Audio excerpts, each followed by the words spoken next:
할렐루야. 앞뒤 좌우로 인사하시겠습니다. 은혜입니다. 더 은혜입니다. 갈수록 더 은혜입니다.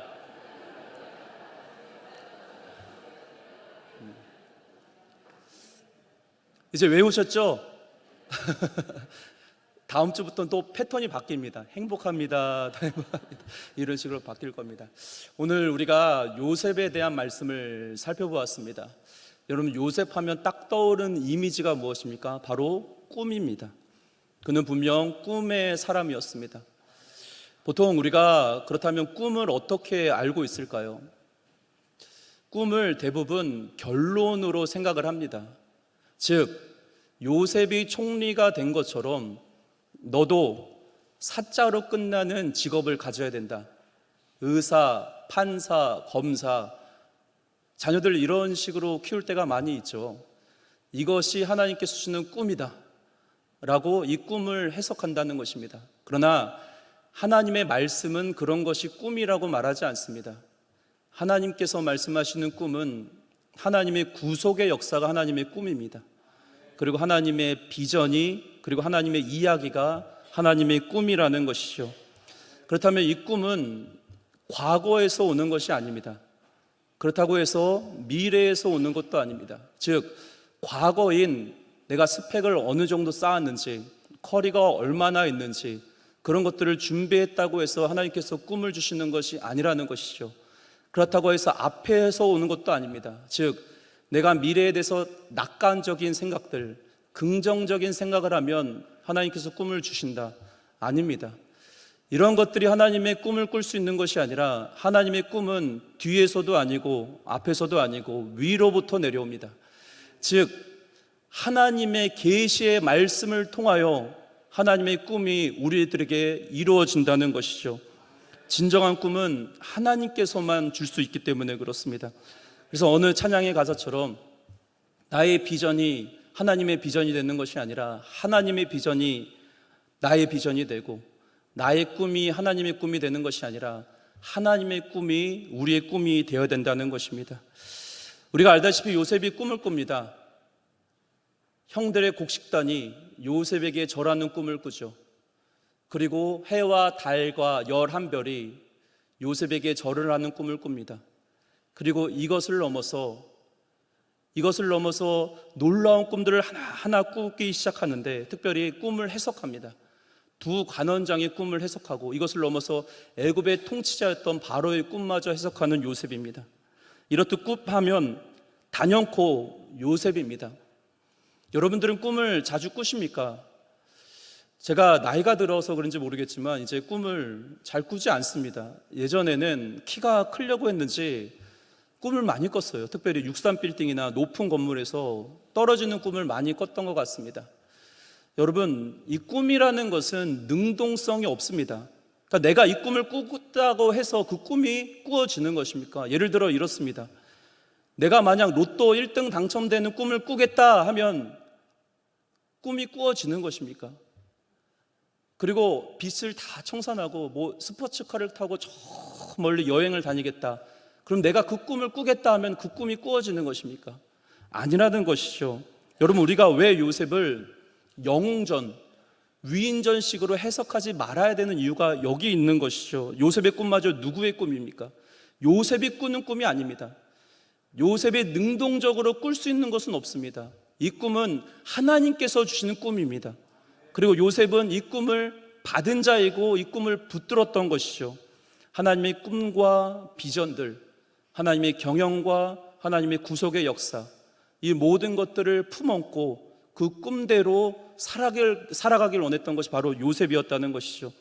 창세기 37장에 꾸었던 이 꿈이 이제 하나씩 이루어지기 시작합니다. 그리고 45장에 이르러서 절정에 이르게 되는 것이죠. 잠시 먼저 요셉의 파란만장한 인생을 잠깐 살펴보도록 하겠습니다. 요셉은 하나님께서 주시는 꿈으로 인하여 고난을 받습니다. 특별히 형들로 인하여 미움과 시기를 받게 됩니다. 특별히 아버지였던 야곱의 이 사랑으로 말미암아 형들에게 의해서 고통을 당하게 되죠. 그리고 구덩이에 빠지게 됩니다. 그리고 그 구덩이에서 은 20에 팔리게 됩니다. 그리고 보디발 장군 밑에서 허드렛 일이나 하고 먼지나 털어야 되는 인생을 살게 되죠. 거기서 누구를 만납니까? 보디발의 아내를 만납니다.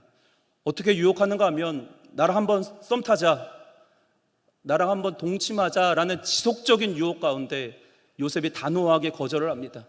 그 거절 가운데 이제 강간범의 누명을 쓰게 되고 옥중으로 끌려가게 되는 요셉입니다. 거기서 이제 술 맡은 관원장과 떡 굽은 관원장을 만나게 됩니다. 그리고 특별히 술 맡은 관원장의 꿈을 해석함으로 말미암아 술 맡은 관원장이 약속을 하나 하게 되죠. 내가 전직이 회복되면 반드시 너를 끄집어내 줄 것이다 라고 약속했지만 전직이 회복되었지만 요셉을 잊었더라 라고 말씀하고 있습니다. 그러나 하나님은 요셉을 기억하셨고 요셉을 바로 앞에 세우게 하셨습니다. 그리고 바로의 꿈을 해석함으로 말미암아 총리라는 놀라운 역사를 하나님께서 쓰셨다는 이런 이야기를 우리는 잘 알고 있습니다. 이제 오늘 본문은 요셉의 노예 신분으로 약 13년이 흘렀습니다. 길고 긴 시간이 흘렀고 요셉은 하나님의 역사, 큰 계획 가운데 이제 기근을 피하러 온 형들을 만나게 되는 것입니다. 앞으로도 이제 5년 정도는 계속적으로 기근이 일어나게 될 것입니다. 그리고 형들에게 설명하죠. 요셉이 설명한 가운데 고센 땅으로 가세요. 고센 땅으로 가서 하나님의 나라를 형성하기를 원했던 요셉을 볼 수 있다는 것입니다. 근데 이 계획도 요셉의 계획을 넘어서 하나님의 꿈이고 하나님의 계획이었다는 것입니다. 여러분, 우리가 성경의 말씀을 하나님의 나라의 관점으로 볼 수 있는 통전적인 시각이 필요합니다. 나라에 필요한 것은 세 가지입니다. 특별히 하나님의 나라도 마찬가지죠. 주권입니다. 그리고 영토입니다.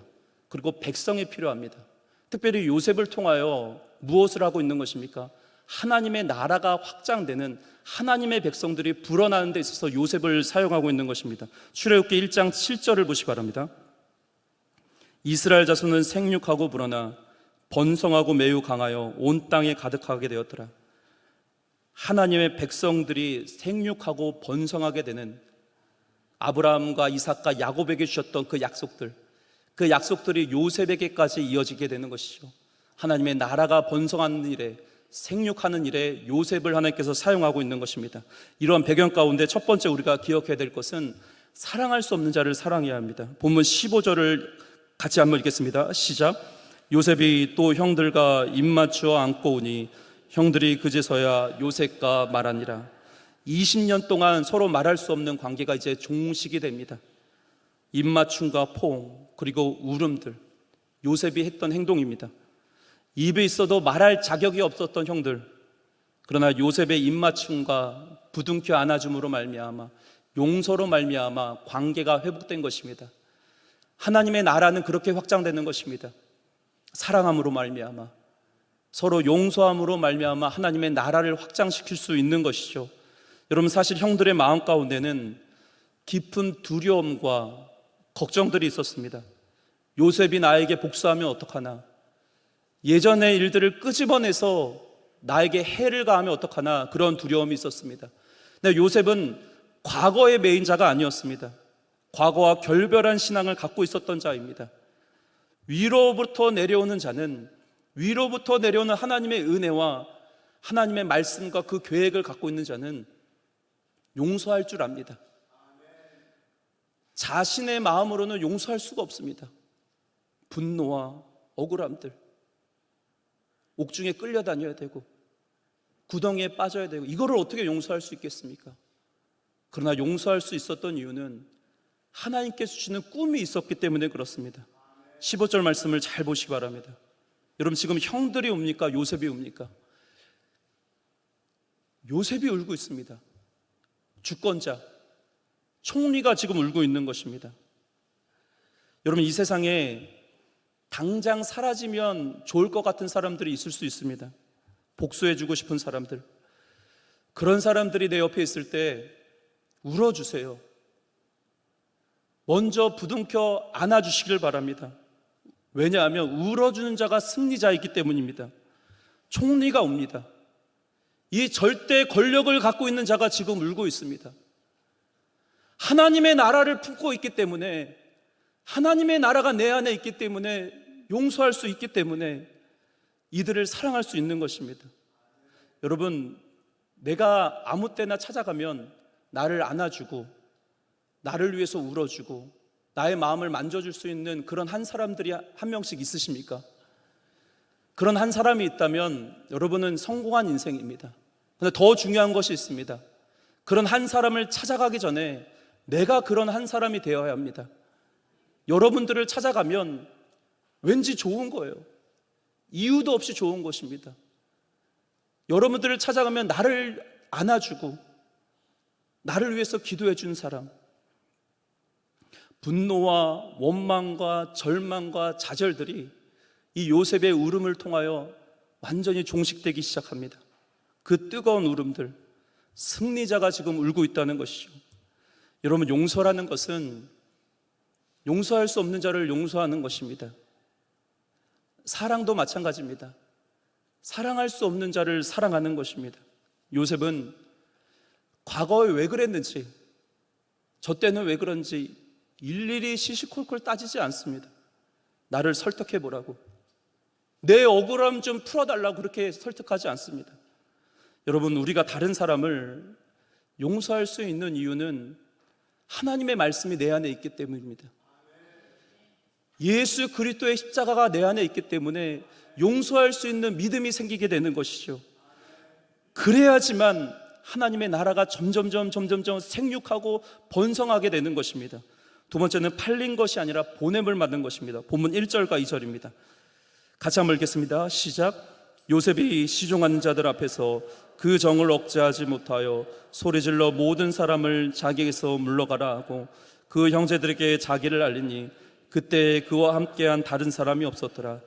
요셉이 큰 소리로 우니 애굽 사람이 들리며 바로의 궁중에 들리더라. 그 정을 억제하지 못하여 요셉이 이제는 고래고래 소리를 지르기 시작합니다. 그 소리가 바로의 궁중까지 들렸다는 것이죠. 이것은 단순히 이 시종들에게 자기의 눈물을 들킬까봐 물러가게끔 한 것이 아닙니다. 이것은 요셉의 정체성을 보여주고 있는 것입니다. 나는 애굽의 총리이지만 애굽 사람 아니다. 나는 애굽에 코박고 살아갔지만은 나는 하나님의 자녀이고 야곱의 자녀라는 것을 드러내기 위해서 시종들을 물러가게끔 한 것입니다. 요셉은 형들을 만나자마자 대성통곡을 합니다. 분명 요셉의 마음도 억울했을 것입니다. 분노가 있을 것입니다.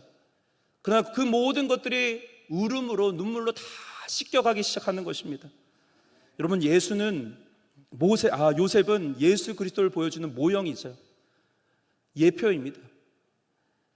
우리가 창세기를 꼼꼼하게 읽다 보면 예수님과 요셉은 아주 많이 닮아져 있습니다. 온갖 사람들에게 예수님께서 미움과 시기와 질투를 당하십니다. 요셉도 마찬가지죠. 형들에게 미움과 시기를 당합니다. 예수님은 은 30에 팔립니다. 요셉은 은 20에 팔립니다. 예수님 한 분으로 인하여 많은 사람들이 구원을 얻은 것처럼 요셉 한 사람을 통하여 애굽의 사람들이 구원을 얻고 야곱의 모든 식구들이 구원을 얻습니다.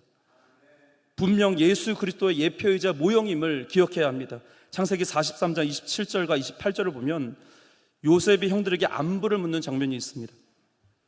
요셉이 그들의 안부를 물으며 이르되 너희 아버지 너희가 말하던 그 노인이 안녕하시냐, 아직도 생존해 계시냐. 28절 같이 읽겠습니다. 시작. 그들이 대답하되 주의 종 우리 아버지가 평안하고 지금까지 생존하였나이다 하고 머리 숙여 절하더라.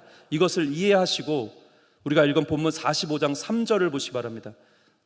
요셉이 그 형들에게 이르되 나는 요셉이라 내 아버지께서 아직 살아계시니까 형들이 그 앞에서 놀라서 대답하지 못하였더라. 지금 요셉이 누구의 안부를 계속적으로 묻고 있습니까? 아버지의 안부입니다.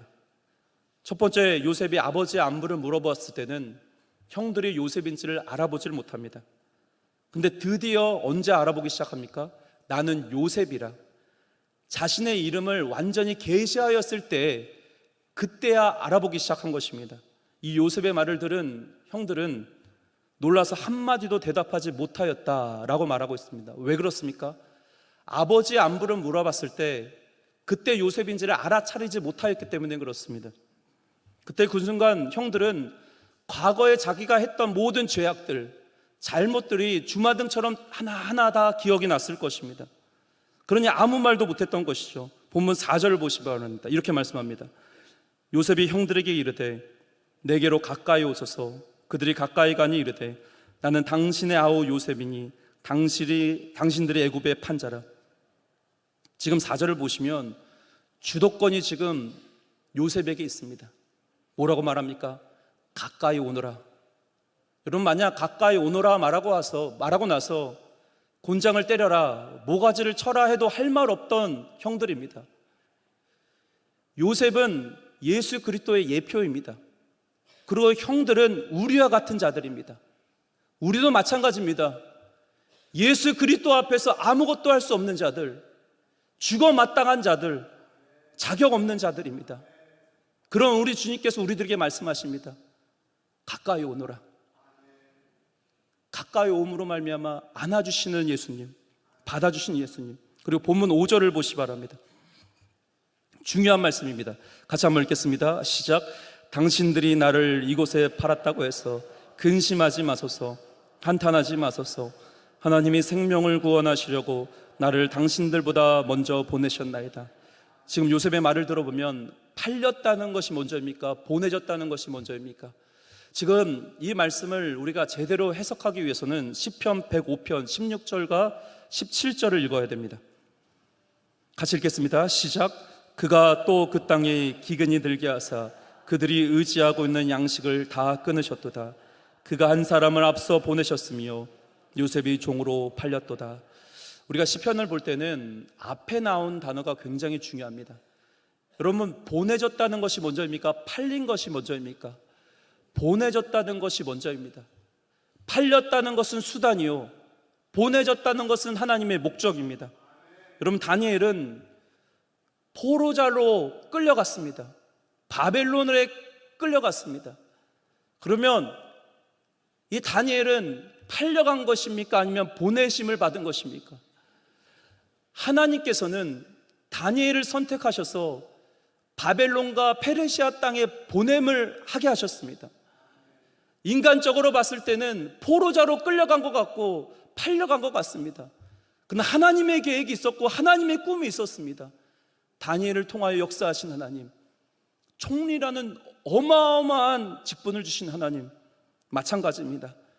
내가 살고 있는 지금의 이 작금의 현실들, 지금의 환경들은 팔려간 것이 아닙니다. 여러분, 한 사람을 하나님께서 그 자리로 보내신 것입니다. 하나님의 꿈을 이루기 위해서 여러분들을 보내신 거예요. 그것이 본문 7절과 8절에 확증하고 있습니다. 하나님이 큰 구원으로 당신들의 생명을 보존하고 당신들의 후손을 세상에 두시려고 나를 당신들보다 먼저 보내셨나이다. 8절 같이 읽겠습니다. 시작. 그런즉 나를 이리로 보내시는 이는 당신들이 아니요 하나님이시라. 하나님, 나를 바로에게 아버지로 삼으시고 그 온 집의 주로 삼으시며 온 땅의 통치자로 삼으셨나이다. 요셉이 갖고 있는 신앙의 주체는 모두 다 하나님이었습니다. 생각과 마음과 중심과 인생 모두 다 구석구석 내가 있는 그 모든 자리가 하나님께서 보내신 자리이다. 이것이 바로 하나님의 주권적 시각의 믿음을 갖고 있었던 요셉을 볼 수 있는 것입니다. 내가 형들의 미움을 받게 되고 구덩이에 빠졌을 때도 여기는 팔린 자리가 아니다. 하나님께서 보내신 자리이다. 내가 은 20에 팔린 것 같지만 보디발 장군 밑에서 허드렛 일을 하고 고난 가운데 있을 때도 내가 팔린 인생이 아니라 하나님께서 나를 이곳에 보내신 것이다. 옥중에서 그렇게 칠흑 같은 어둠 속에서 감옥에 2년을 썩어야 되는 인생, 그런 인생일지라도 하나님께서 나를 버리신 것이 아니라, 나를 파신 것이 아니라 하나님께서 나를 이곳에 보내신 것이다. 이것을 넘어서 총리의 자리도 마찬가지입니다. 하나님께서 나를 이곳에 보내신 자리이다. 여러분, 이 요셉의 고백이 저와 여러분의 고백이 되어야 될 줄 믿습니다. 그렇다면 내가 팔려간 자리인지 아니면 보냄을 받은 자리인지를 어떻게 알 수 있습니까? 내가 내 꿈을 꾸게 되면, 내가 내 계획을 갖게 되면 나는 팔려간 자로 생각합니다. 그러나 위로부터 내려온 하나님의 계시, 하나님의 말씀으로부터 나오는 내가 보냄을 받은 자이다 라는 것을 믿게 되면 나는 팔려간 것이 아니라 보냄을 받은 자라는 것을 알게 되는 것입니다. 결국 나의 인생은 내 꿈을 드러내는 것이 아닙니다. 하나님의 꿈을 드러내는 것입니다. 요셉은 능동적으로 꿈꾸는 자가 아니었고 하나님의 꿈에 붙들린 자였습니다. 여러분, 하나님의 꿈에 동참하고 계십니까? 하나님의 비전에 여러분의 비전이 함께하고 있습니까? 아니면 내 꿈에 하나님을 수단으로 이용하고 있습니까? 내 비전에 하나님을 수단으로 이용하고 있지 않으십니까? 하나님의 꿈이 있을 때 진정한 꿈이 임하는 것입니다. 위에도 언급했듯이 이 꿈은 과거에서 오는 것이 아닙니다. 철저하게 내가 어떤 것을 준비하면 된다. 과거에 스펙을 쌓으면 된다. 미래의 어떤 낙관적인 것들을 생각하면 된다. 아닙니다. 하나님의 말씀을 통하여서 하나님의 꿈이 이루어지는 것입니다. 그래야지만 나를 그 현실 가운데 보내셨다는 것을 믿게 됩니다. 여러분, 저는 되게 오래됐습니다. 저 남쪽 끝자락에 삼천포라는 데가 있습니다. 삼천포 아십니까? 이름은 들어보셨을 거예요. 사천 큰 지역이 있는데 사천보다 더 들어가야 됩니다. 삼천포에 사역지를 옮긴다고 했을 때 주변의 사람들이 굉장히 많이 말렸습니다. 특별히 삼천포 사람들은 삼천포에 빠진다는 말 아시죠? 그 말을 굉장히 싫어합니다. 제가 그 말 했다가 큰일 날 뻔했습니다. 제가 삼천포에 사역지를 옮긴다고 했을 때 주변의 동기들과 주변의 믿음 좋으신 분들마저도 저한테 조언을 많이 해주셨습니다.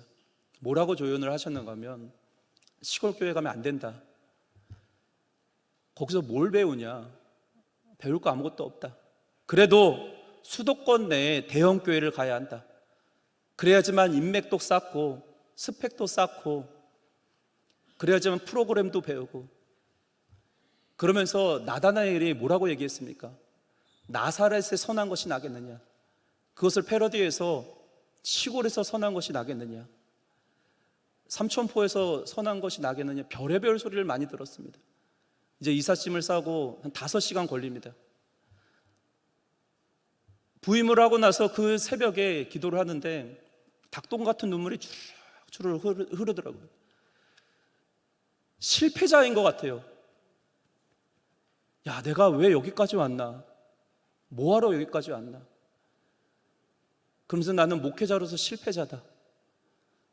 근데 기도를 하고 하루, 이틀, 3일 기도를 하면서 늘 하나님께 주시는 마음은 이렇습니다. 하나님의 꿈에는 실수함이 없다라는 말씀입니다. 그곳에서 더 겸손하게 하십니다. 더 낮아지게 하시고 더 하나님의 말씀을 묵상하게 하시고 기도하게끔 하시더라고요. 더 깨트리시는 것을 보게 됩니다. 저는 처음에 이 내 꿈을 꾸게 되니까는 목회에 성공해야 된다. 하나님을 수단으로 이용해서 내 꿈을 꾸는 거예요. 목회의 성공을 위해서. 그러면 팔려간 것처럼 느껴집니다. 그러나 내 꿈을 십자가에 못 박고 하나님의 꿈과 비전을 품으니 팔려간 것이 아니라 하나님께서 그곳에 보내셨던 것입니다. 여러분, 내가 내 삶을 설명하고 해석하게 되면 이 인생을 해석할 수도 없고 설명할 수도 없습니다. 하나님의 꿈이 감춰져 있습니다. 내가 내 꿈을 꾸게 되면 하나님께서 보내셨다는 이 시각을 잃어버리게 되어 있습니다. 여러분, 우리가 다니는 직장도 마찬가지죠. 직장에서 나를 힘들게 하고 고통스럽게 하는 상사들이 있었을 때 그 직장도 하나님께서 그 직장에 보내신 것입니다. 우리 자녀들이 스카이에 들어가지 못하고 서울 이내에 들어가지 못해서 저 지방대에 가야 되는 그런 마음 아픈 일이 있을 때에도, 그러나 내가 간 것이 아니라 팔려간 것이 아니라 하나님께서 그 자녀를 보내신 것입니다. 하나님의 영광을 드러내라고, 빛과 소금의 역할을 잘 감당하라고 하나님께서 내 자녀를 보내신 것입니다. 이 믿음의 시각이 우리들에게 필요하다는 것이죠. 요셉은 요셉으로 끝나면 안 됩니다. 요셉이 믿음이 있었다. 요셉이 신앙을 붙들고 있었다. 요셉을 통하여서 요셉을 보는 것이 아니라 요셉을 통하여 예수 그리스도를 보셔야 합니다. 예수 그리스도도 마찬가지입니다. 온 세상의 대세들은 다 팔려간 것이라고 얘기했습니다. 자, 봐봐라. 저 십자가로 끌려가는 예수를 봐라. 심지어는 제자들까지 얘기합니다. 우리가 영의정, 자의정, 총리 정도는 해야 되는데 예수 아무런 힘이 없구나. 능력도 없구나. 마치 구덩이에 빠진 것처럼, 요셉이 구덩이에 빠진 것처럼, 감옥에 썩어야 되는 것처럼 저 고난 가운데 있는 십자가로 뚜벅 걸어가십니다. 많은 사람들은 다 팔려간 것이라고 생각하였습니다. 그러나 하나님의 시각은 달랐습니다. 하나님은 예수 그리스도가 팔려간 것이 아니라 십자가로 보내셨습니다. 왜요? 우리를 구원하시기 위해서. 요셉도 마찬가지죠. 총리의 자리까지 이르게 된 것은 구원을 위해서 그렇습니다. 하나님의 나라를 위해서 그런 것입니다. 예수님의 마음에는, 중심에는 하나님의 꿈이 있었습니다. 하나님의 꿈을 갖고 십자가로 걸어가는 것입니다. 하나님의 꿈과 비전을 품고 십자가로 가신 예수님. 하나님의 꿈은 옳은 것이 아닙니다. 내가 생각하기에 내 기준과 판단으로 보면 여러분, 총리의 일은 옳은 일이고 구덩이에 박혀있고 옥중에 있어야 되는 일은 옳지 못한 일입니까? 아닙니다. 여러분, 하나님이 생각하기에 우리들에게 옳은 꿈, 우리들이 생각하기에 옳은 꿈을 주시는 것이 아니라 하나님의 꿈이 옳습니다. 다시요, 우리들이 생각하는 그 꿈이 옳은 것이 아니라 하나님의 꿈이 옳습니다. 하나님의 섭리가 옳고 하나님의 경영이 옳고 하나님의 비전이 옳고 하나님의 구속의 역사가 옳은 것입니다. 구덩이에 빠진 것도 옳은 일이고 옥중에 갇혀 있어야 되는 일도 옳은 일이고 보디발 장군 밑에서 힘든 일을 해야 되는 것도 다 옳은 일입니다. 총리의 일만 옳은 것이 아니라 하나님의 꿈이 있는 자는 그 자리가 완전한 자리인 것입니다. 십자가도 마찬가지입니다. 그 자리는 완전한 자리입니다. 우리를 살리기 위한 자리, 놀라운 하나님의 은혜가 있는 자리인 것입니다. 제가 우리 강성교회에 제가 온 것이 아니라 하나님께서 저를 보내셨다는 것을 굳게 믿고 있습니다. 결국 여러분 있는 그 자리가 가장 아름다운 자리예요. 고난 가운데 계십니까? 물질로 어려움 당하십니까? 건강 때문에 힘들어 하십니까? 사업장이 어려우십니까? 그러나 그 자리를 굳게 지키고 계시기 바랍니다. 그랬을 때 하나님께서 놀랍도록 역사하실 것입니다. 저를 한번 마지막으로 따라해 주시기 바랍니다. 나를 이리로 보내시는 이는 당신들이 아니요 하나님이시라. 이 믿음의 고백이 저와 여러분의 고백이 되시기를 주님의 이름으로 축복합니다. 같이 찬양하겠습니다.